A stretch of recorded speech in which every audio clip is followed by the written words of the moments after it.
Hi, I'm Christopher Showerman.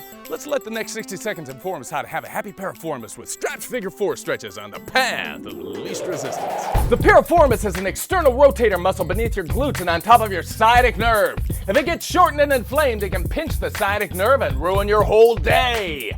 To stretch the piriformis, we're going to do a strapped figure 4 stretch.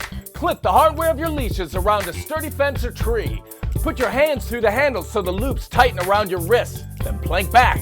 Now bring one ankle up and rest it on the knee of your other leg, forming a big number 4. Slowly bend the knee on your supporting leg and gently sit into the stretch. The deeper you sit, the deeper the stretch. Stand up slowly out of the stretch. Once you've stretched one side, be sure to stretch the other side to stay balanced and limber.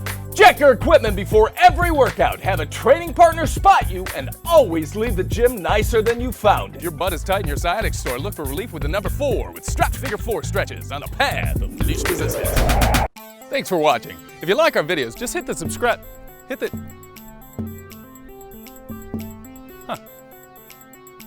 You better do it.